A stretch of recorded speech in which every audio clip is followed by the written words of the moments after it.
जब वो हम जैसे लोगों को देखते हैं तो कहते हैं ये आदमी, तो पहले तो हमारी तरफ बहुत देर तक देखते हैं शायद ये कोई फैशन है, उनको ये नहीं पता है कोई सन्यासी है। हाँ, your dress is very good, हाँ thank you, your wooden shoes are very fancy. तो उनको लगता है ये बाबा बहुत फैशनबाज है। वो जब मैं एयरपोर्ट पे जाता हूँ या कहीं फंक्शन में जाता हूँ वहाँ, तो जो वहाँ के जो लोग होते हैं बहुत गौर से देखते हैं, मतलब सबकी निगाहें इधर ही होती हैं हमारी तरफ ही। फिर जो है ऐसे तो करीब 10 साल हो गए हमको बाहर जाते हुए, 10-12 साल हो गए। तो इस बार एक जगह हम फंस गए, कनाडा से लौट रहे थे। अच्छा, हमारे साथ 4-5 लोग तो चलते हैं, वहाँ भक्त लोग होते हैं तो सब चलते हैं। तो उन्होंने मेरा झोला ले लिया, एक ने, दूसरे ने मेरा पासपोर्ट भी ले लिया और मुझे उस लाइन में खड़ा कर दिया। पासपोर्ट हाँ मेरे पास था, मेरे झोले सब ले लिए, हैंड बैग भी ले लिया। तो she asked me where is your luggage, तो I have no luggage. Where are you going? America. You have money? I have no money. तो फिर वो ऐसे बातचीत होती रही। तो फिर कहानी की इधर आओ। गुरुजी वो मतलब मेरा फिर पासपोर्ट कम से कम उसने 10 बार पलटा कि आदमी इतनी बार से विदेशों में घूम रहा है और ये कहता है कि मेरे पास कोई लगेज नहीं है, मेरे पास कोई मनी नहीं है। तो फिर मैंने सोचा कि भाई कहीं गड़बड़ ना हो जाए, क्योंकि वो लोग केवल पैसे की भाषा समझते हैं। Then I told that we have a big company in India and a big institution, so money is not my problem. So I can give my address and you search my name and you can see all things. And मैंने 2-4 minute उसको भाषण दिया। फिर तो उसने कम से कम मेरे को 10 मिनट तक पूरा गुरुजी इंटरव्यू लिया। फिर उसने बाद में, मैंने कहा आप जो है, फिर जब ये बताया ना कि हमारे पास में एक जो है मल्टी बिलियन की जो कंपनी है, तब उसने देखा ये बाबा जी ऐसे फटीचर सा आदमी कि ये कहते हैं मल्टी बिलियन की कंपनी है। तब फिर उसने देखा कि ये मामला, तो क्योंकि मेरे को 10 बार तो बिजनेस वीज़ा था मेरे पास, और फिर बाकी फिर ये A1 A2 वीज़ा था। तो फिर उसने देखा कि मामला, तो वहाँ यदि अब जैसे हमारे स्वामी विष्णु जी गए, इनके 3 बार या 4 बार वीज़ा रिजेक्ट हो चुके थे। यदि मैं इस बार उनको अपने साथ नहीं ले जाता तो शायद हो सकता है 5-10 साल आगे भी नहीं जा सकते थे वो। क्यों? क्योंकि इनके पास एक तो अविवाहित होना और दूसरा बैंक अकाउंट ना होना, ये 2 बड़े खतरनाक काम हैं उन लोगों के लिए। अविवाहित तो कोई अमेरिका या कनाडा या ब्रिटेन जाए तो सोचते हैं कि वहाँ शादी करके बस जाएगा। अब उनको कौन समझाए कि हम लोग शादी नहीं करना चाहते। तो वो उनसे भी 2-3 बार इंटरव्यू में यही पूछा विष्णु जी से, यार अनमैरिड? I am unmarried. तो बोले you have bank account? I have no bank account. बेचारे वो 3 बार उनका रिजेक्ट हो गया। इस बार मेरे से बोले स्वामी जी कुछ पैसे डाल लो। मैंने कहा 5-10 लाख डालने से कुछ नहीं होता। 5-10 लाख तो वहाँ के किराए भाड़े पे खर्च हो जाएगा, होटल में जाके ठहरोगे कहाँ? वहाँ वो कम से कम आपकी बैलेंस शीट में यदि 2-4 करोड़ 5 करोड़ रुपए है, उसको तो मानते हैं। माने पैसे की भाषा ही समझते हैं वो लोग। जिसको कहते हैं ना भौतिकता और आध्यात्मिकता क्या है, वो मैं आपको फर्क बता रहा था। वो लोग एक तो पैसे की भाषा समझते हैं, दूसरा कोई अविवाहित हो तो उनको खतरा ये रहता है कि वहाँ जाकर के बस जाएगा, और वहाँ जाते ही कोई शादी कर ले तो सिटीजन हो जाता है, फिर वहाँ का उसको नागरिकता देनी पड़ती है। फिर वहाँ नागरिकता देते, जिन देशों की आबादी कम है वहाँ आदमी कम से कम 2-3 लाख रुपए से लेकर के 4-5 लाख रुपए महीने कमा लेता है, भारत की करेंसी की दृष्टि से कहें तो। ये है। खैर, ये तो आपको थोड़ा सा ऐसे ही, थोड़ा बहुत तो काफ़ी लोगों को पता है जो थोड़े बहुत स्मिथ जी की तरह घूमे फिरे हैं। बाकी आपको हमने हल्की सी जानकारी दी। तो मैंने फिर विष्णु जी को सावधान किया। मैंने कहा कहीं ये मत बताना मेरे पास पैसा नहीं है, मैंने कहा फंस जाओगे। तो आप बोल देना मेरा पैसा सब पतंजलि जो आयुर्वेद है वो कंपनी है वो सब पे करती है, बस इतना बोल देना, फिर कोई दिक्कत नहीं है। तो जैसे मैंने उनको बोला ना कि हमारे जो इंस्टीट्यूशन है और जो कंपनी है वो हमारा सब पे करती है, तो मेरे कोई रिक्वायर्ड नहीं है, money is not required for me. तो ऐसे करा करके थोड़ा ग्रामेटिकली हमसे भूल भाल होती है, लेकिन उनको तो एकदम हम रोब से अंग्रेजी बोलते हैं वहाँ जाते हैं। तो मैंने कहा इनको हिंदी नहीं आती तो हमको इनसे ज़्यादा अंग्रेजी आती है, फिर क्या दिक्कत है। तो हम एकदम बहुत बढ़िया अंग्रेजी बोलते हैं विदेशों में जा कर के। ग्रामेटिकली तो कुछ काउंट अच्छा वो काउंट भी नहीं करते। बोले ठीक है ये जैसे बोल रहे बढ़िया बोल रहे। मेरे एक आदमी ट्रांसलेशन करने के लिए मेरे पास आ गया, उसने डांट के भगाया, बोले he is speaking very well English so why you are disturbing him. मैंने वो बेचारा भागा वहाँ से, बोल भागे ऐसे। ठीक है भाई करो तुम। खैर तो ये तो आपको बताया थोड़ा दुनिया का हाल चाल। आप उन लोगों को पागल समझते हो, जैसे गुरुजी ने कहा वो बेहोशी में जी रहे हैं, और जब वो गुरुजी को और हमको देखते हैं कहते ये बेहोशी में जी रहे हैं। वो हमको समझते हैं गुरुजी कि पागल है, इनको कुछ समझ ही नहीं है। तो दो तरह के पागल खाने हैं दुनिया में, एक तो वो पागल खाना है जो अमेरिका आदि देशों में बसता है, और दूसरा पागल खाना पतंजलि योगपीठ में बसता है।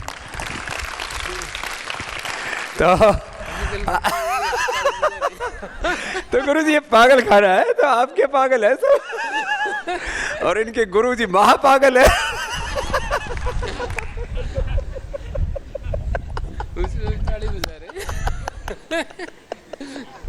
यही तो आनंद है गुरुजी। तो वो पंडित राम प्रसाद बिस्मिल से किसी ने कहा था ना, इन बिगड़े दिमागों में भरी खुशियों के लच्छे हैं, हमें पागल ही रहने दो, हम पागल ही अच्छे। तो उस संदर्भ में तालियां बजा रहे हैं गुरु जी। तो दुनिया अच्छा देखो, दोनों पराकाष्ठा हैं, अतिरेक है, वहाँ भौतिकता का अतिरेक है, वहाँ हर चीज़ को लोग एक्सपोज करना चाहते हैं, अपनी बॉडी को, लेडी जेंट्स अपने शरीर के एक एक अंग प्रत्यंग को। जो है थोड़ा सा मौसम अनुकूल होता है, वैसे सर्दियों में तो पूरा बदन ढक के रखते हैं, नहीं तो फिर 2-2 इंच के कपड़े पहनेंगे। फिर जो है पैसा है तो उसको खूब दिखाना चाहेंगे, महंगे से महंगा मोबाइल, महंगी से महंगी गाड़ी। आपको अमेरिका की सड़कों के ऊपर हमारे जैसे यहाँ पर गाड़ियाँ चलती हैं ना, मारुति की, और ये जो है टाटा की, कौन सी है ये,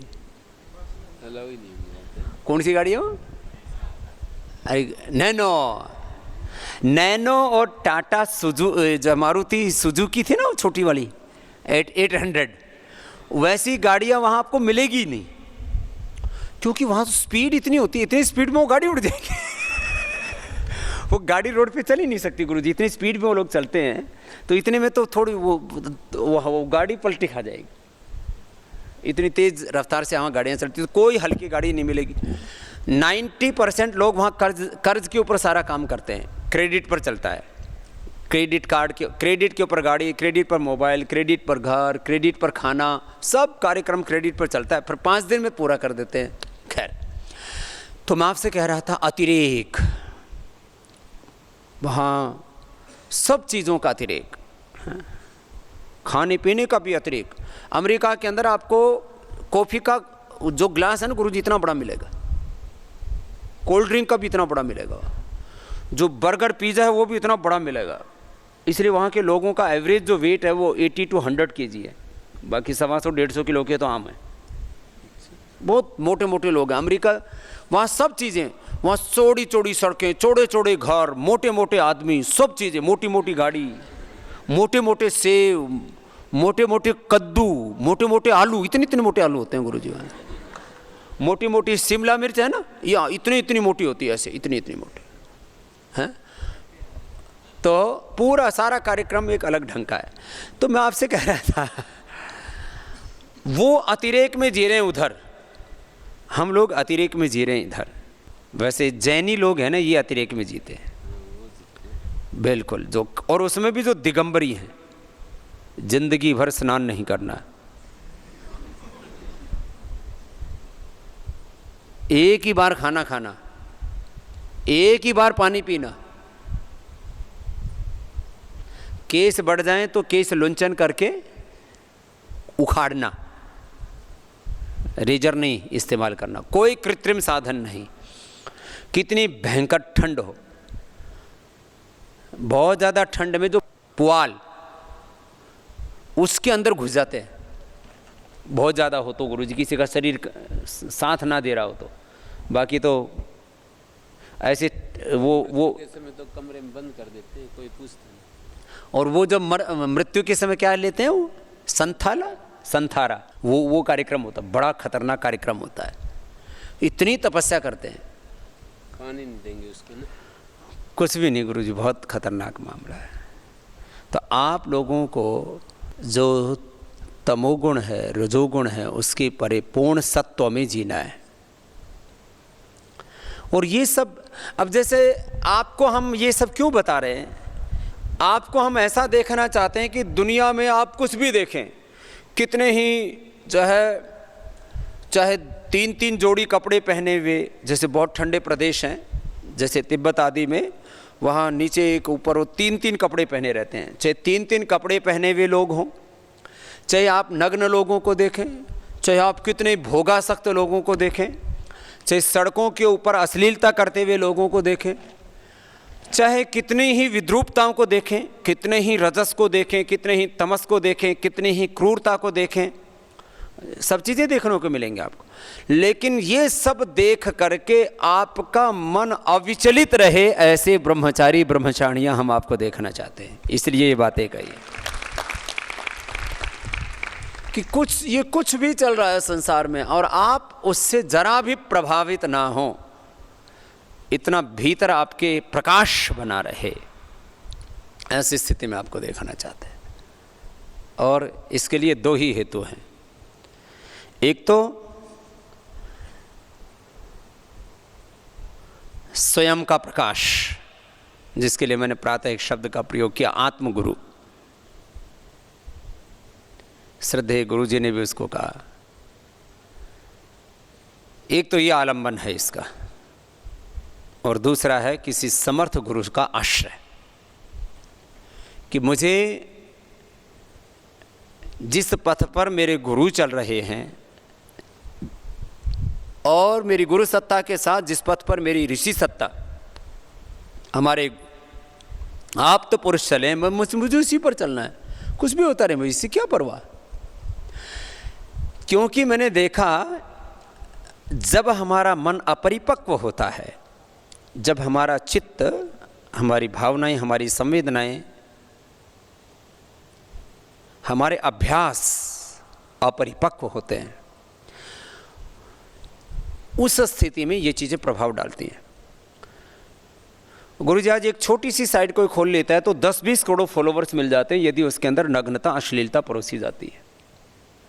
और युवाओं का सबसे बड़ा आकर्षण का केंद्र वो होता है जबकि उसमें कुछ नहीं है, फिर भी एक आकर्षण सा कि इसमें क्या होगा।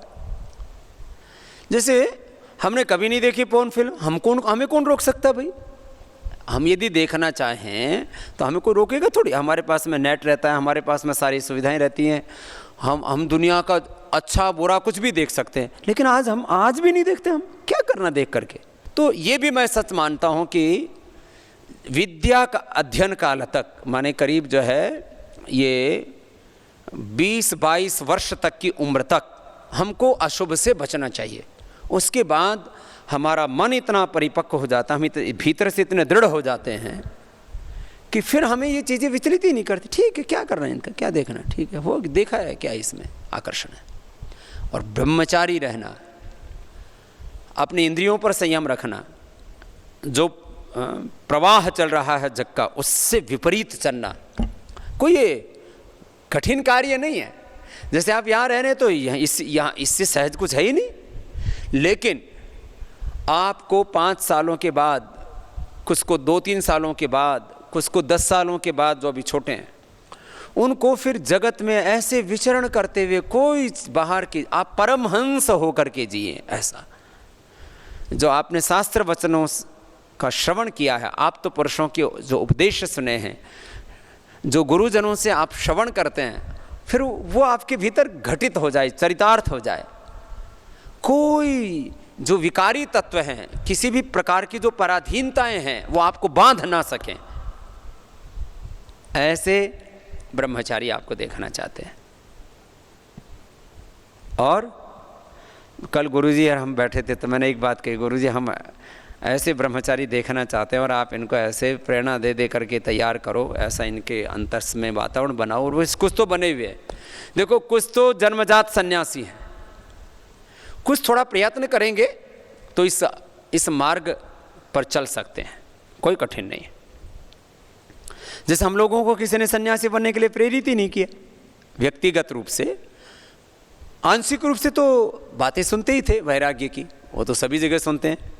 कहीं भी छोटा मोटा सत्संग होता है तो वहाँ वैराग्य की बात तो आती है, कोई भी कथा प्रवचन उपदेश, कोई भी छोटी सी किताब आप पढ़ लें तो स्वाभाविक रूप से आप में से कुछ जो है वो इस श्रेय मार्ग पर चलने वाले, ब्रह्मचर्य के मार्ग पर चलने वाले, त्याग के वैराग्य के मार्ग पर चलने वाले, मनुष्याणाम सहस्रेषु कश्चित यतति सिद्धये, ये जो प्रसंग है गीता का, यततामपि सिद्धानम कश्चिन माम भीति तत्वतः, ये जो बात है, तो आप इस स्थिति में हम आपको देखना चाहते हैं कि आप हजारों लाखों में से करोड़ों में से एक हैं, ये बात तो पक्की है।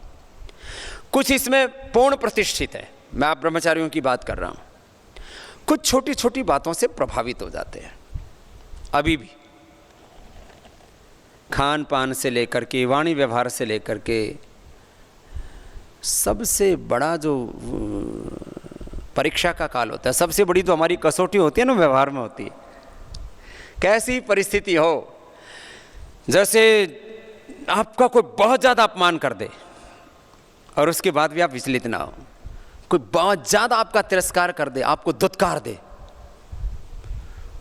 जैसे कहते हैं ना, खड़ा तुझे जमीन में गाड़ दूंगा, ऐसे बोलते हैं गुरुजी। बहुत माने कुछ भी आपके सामने कितनी प्रतिकूल परिस्थिति आ जाए और तब भी आप अपने ध्येय से विचलित ना हो। देखो मैं 5-7 तरह की बातें बता रहा हूं। एक, अपमान की बात, कि मान लीजिए आपको गुरुजी की किसी बात से ऐसा लग जाए कि गुरुजी ने तो मेरी इंसल्ट कर दी।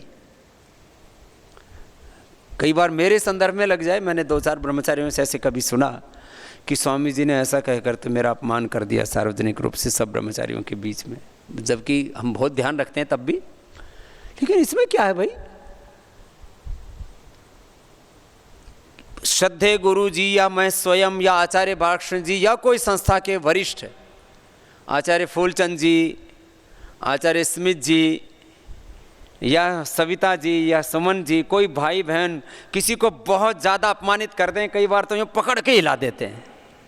ऐसे भी हो जाता है कि छोटे बड़े कोई कर दे ऐसे। तो मैं तो एक दिन नहीं रह सकता इस संस्था के अंदर, मेरा इतना घोर अपमान हुआ है, इससे तो मर जाना श्रेयस्कर है, मैं नहीं रह सकता। ये पड़ी धर्मशाला आपकी। ऐसे बोल करके हमने बहुत महात्मा देखे यहाँ से खिसकते हुए। आप सब तरह के अपमान को भी सहने के लिए अपने आप को तैयार पाते हैं, हैं? बड़ा कठिन कार्यक्रम है ये, अभी आपको मैं बता रहा हूँ। ये कार्यक्रम भी आपको हो मिलेगा, ये प्रसाद भी यहाँ नहीं मिलेगा तो कहीं और मिलेगा गुरुजी। मैंने आप कहीं पर भी कार्य क्षेत्र में होंगे वहीं कर देते हैं। अरे हमारा ही का हुआ है कई बार, तो हम क्योंकि सार्वजनिक रूप से हमारे कहने से बहुत बखेड़े हो जाते हैं।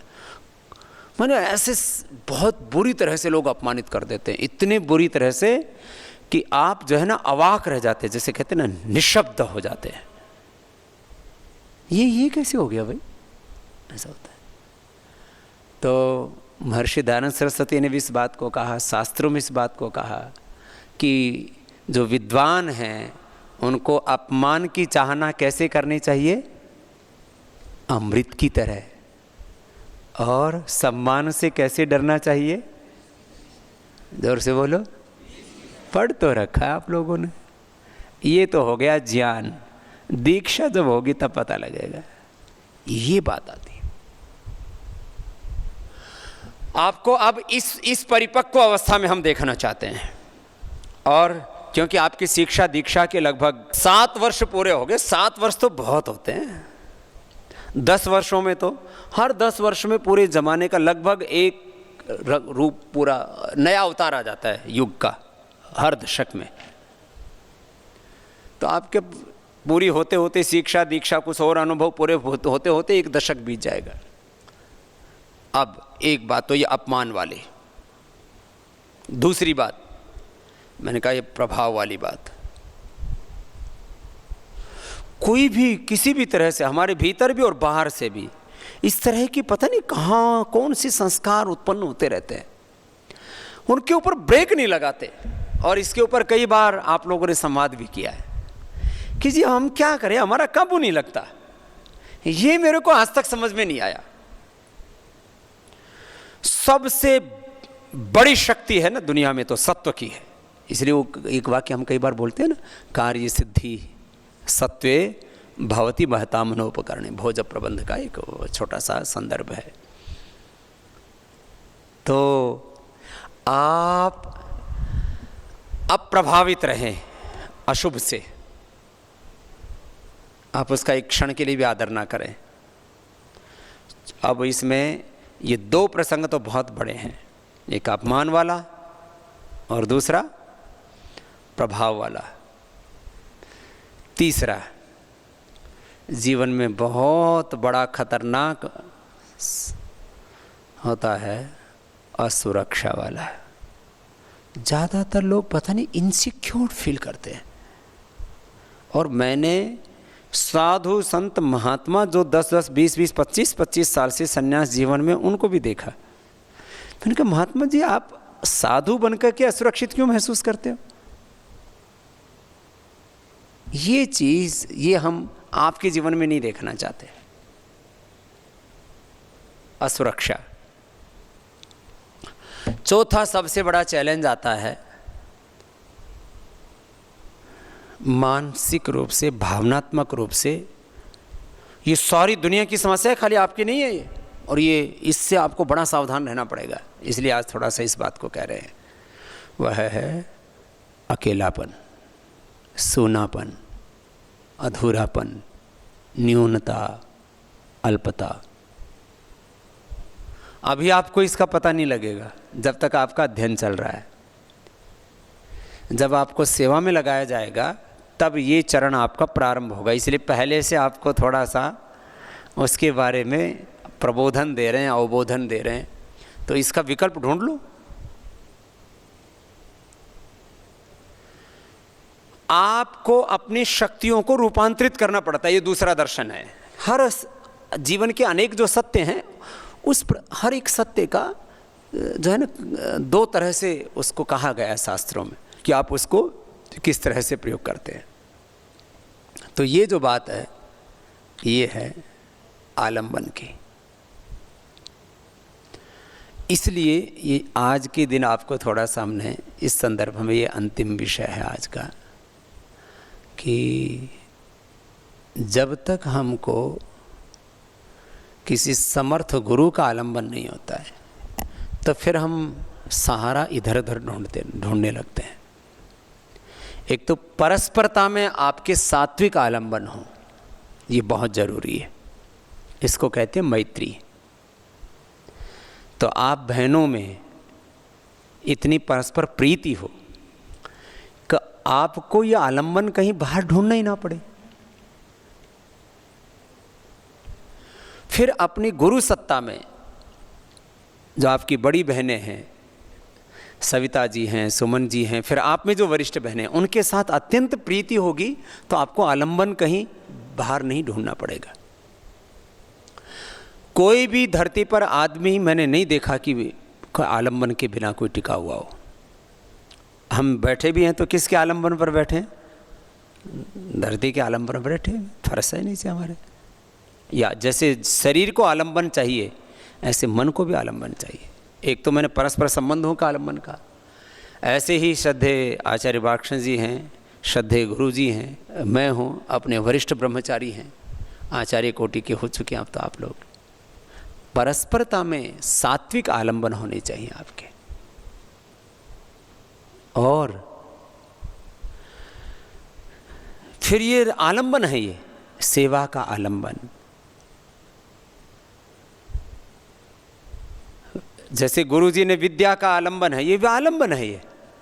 ये जो है जैसे हमारा योग का, आयुर्वेद का, स्वदेशी का, अलग अलग प्रकार की शिक्षा का, अनुसंधान का, ये सब क्या है? ये सात्विक आलंबन है। ये साधन बोलो, सात्विक आलंबन बोलो, ये जो साधन है सात्विक आलंबन है। ये सात्विक वस्तुओं का, सात्विक व्यक्तियों का, सात्विक कार्यों का, सात्विक भावों का आलंबन।